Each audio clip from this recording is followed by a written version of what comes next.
Hey, this is Glenn from Moses Lake Micro Armor. I have been meaning to do a bit of a better video on the storage containers that I've made myself. So here it is, and once again, as you've seen if you've seen it in the previous video, there's the Germany box. And this is a rather large, we'll take it in the full view here. It's 18 by 24. It's quite a large box, but I have a fair amount of miniatures. Actually, my Germany collection is probably my sparsest collection that I have. And as you can see, I'm well on my way to filling up the inside of this tray. Now, one of the things I added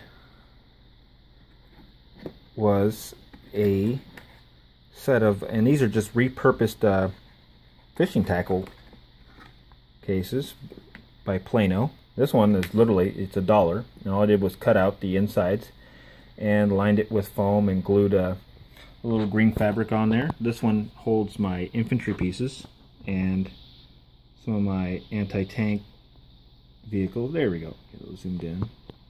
There's the ever recognizable ED8, and this one holds my auxiliary vehicles, jeeps, trucks, half-tracks, motorcycles, and such. One-handed opening for the win. And you can see I'm very, very thin on these. And, you know, they're just packed with simple foam.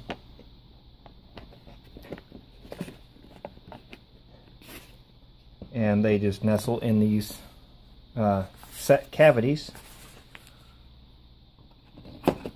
inside the box, so when everything's popped up, it'll sit nice and flush.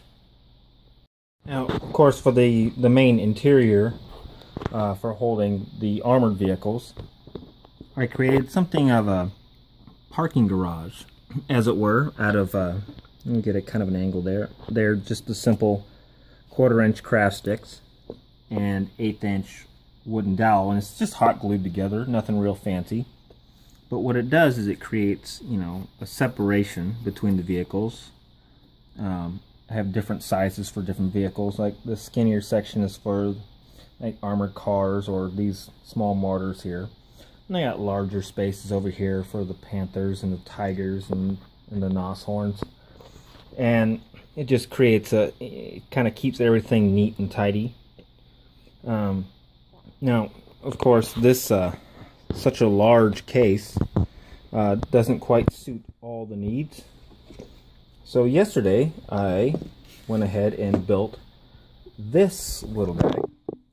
And this one it's 5 by 8. And the inside is covered with just simple black cotton fabric.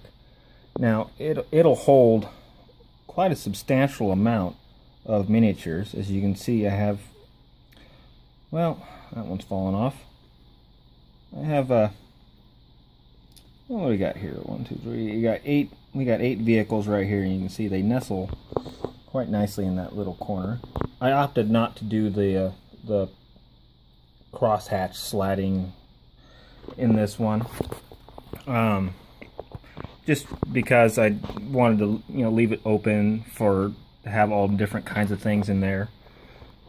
And the headspace on it is still plenty. I mean, there's one of the tallest out of the 6mm, at least for the Germans, the Nashorn there. It's one of the tallest rigs that you usually get from either CNC or GHQ. I can't speak to any of the other manufacturers. So this small box will hold pretty much any World War II 6mm scale, and it's just a very simple box. I got a little creative, put a bit of a bevel on it, and it's nothing more than a couple of simple cheap 10-cent hinges and a 10-cent latch just to keep it from flopping up unnecessarily. And the logo that I put on here is, we'll call it the politically correct Africa Corps logo. I just honestly I like the way the iron cross looks on it anyway. But there's a rundown, a much better, more clear video of the storage containers that I've built and or modified. So, and there's a simple latch, keeps the lid on, keeps everything from spilling out. So, as always, have fun, happy wargaming, go build some shit.